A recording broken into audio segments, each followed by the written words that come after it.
Forgive me, Father. I should have been at Her Grace's side.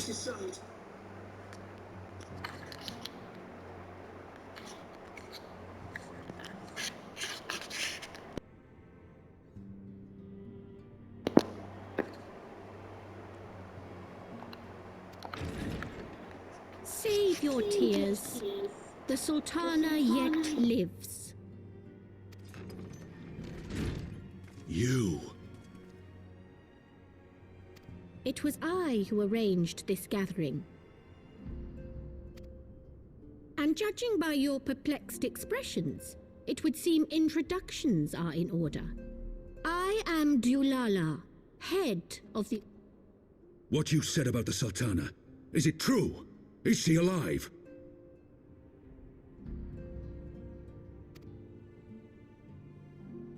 Young lady, I understand you were with the Sultana when she drank from the poisoned goblet and collapsed.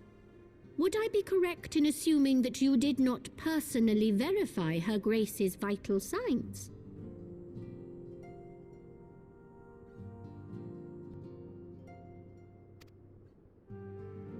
Why ask when 'tis plain you know the answer?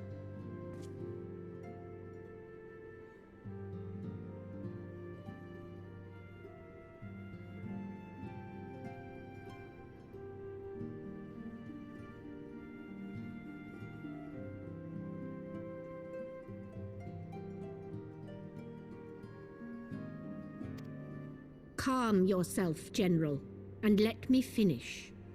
The truth is not as you imagine it. You are all victims of a most ingenious ruse. A ruse conceived to eliminate the threat posed by Teleji Adeleji. 'Tis my belief that Teleji plotted the Sultana's assassination alone, but that Lolorito caught wind of his plot and exploited it to his own ends.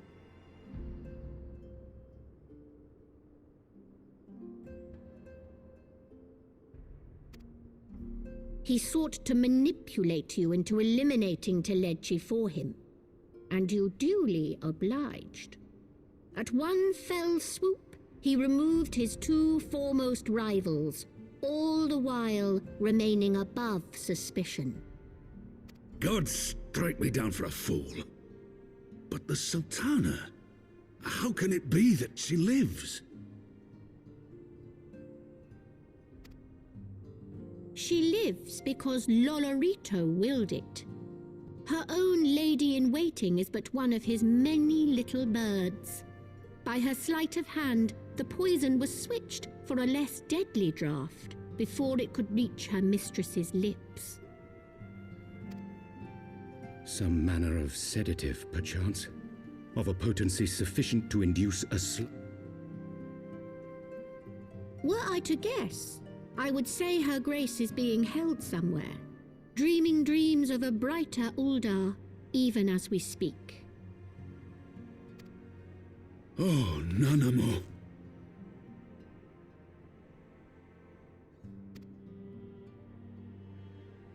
I will never forgive Lolorito for his part in this. Though Lolorito's hands are far from clean, they did pluck Her Grace from the jaws of death. And though one may call the man's methods into question, it cannot be denied that he knows the value of stability, to the very gill, like as not. He craves power, 'tis true, but he has no desire to depose the Sultana. I had never taken sides in your feud with the monetarists, but it was not for want of concern for our nation's welfare. Indeed, 'twas out of the desire to see order restored that I furnished your Far Eastern friends with information and arranged this gathering.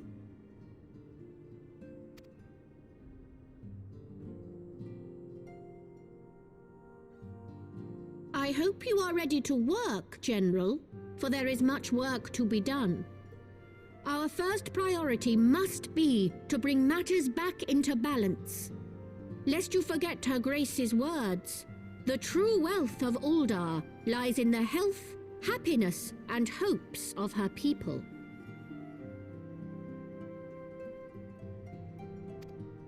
As for the more worldly kind of wealth, I am content to let Lolorito help himself to whatever Teledji Adeledji left behind.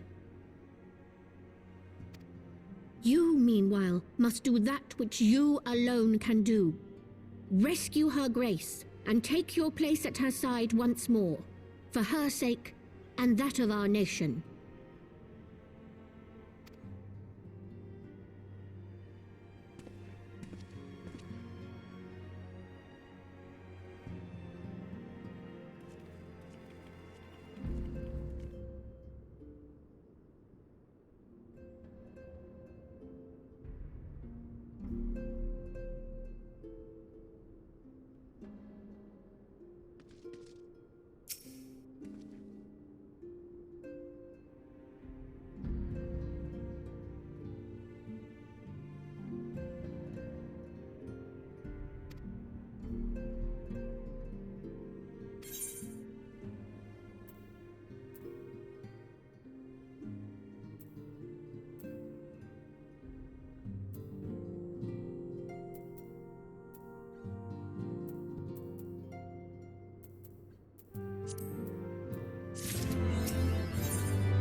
Ishgard cannot well endure another assault. Even should... But what other choice do we have? It's not like we can talk it over with them. Dragons and men aren't exactly on speaking terms. With certain notable exceptions.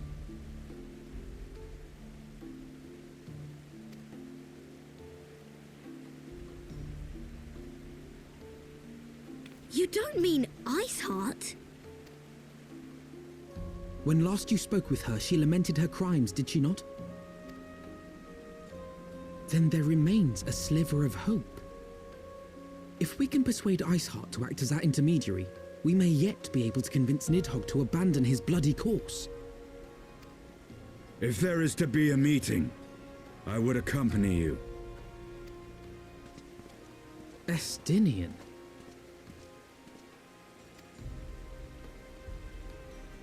Even with your intermediary, Nidhogg's blood rage may render him deaf to reason. However, of course, you might also consider a more direct approach to ending this conflict. With the power of the Eye at my disposal, and the vaunted strength of the Warrior of Light, we could conceivably slay the beast outright. If we are to risk a face-to-face meeting with the Dread Worm, I for one would feel safer in the company of the Azure Dragoon. However, I should only turn to your lance if my words failed to find their mark. Is that clear? Perfectly. I shall assume that Iceheart enjoys similar diplomatic protection until instructed otherwise. A word of advice. Think carefully before divulging the particulars of this plan to Sir Emeric. 'Twould not do to have the Lord Commander accused of consorting with heretics. Indeed. I thank you for your counsel, Estinian. We shall be honored to have you with us.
I am glad to be of service.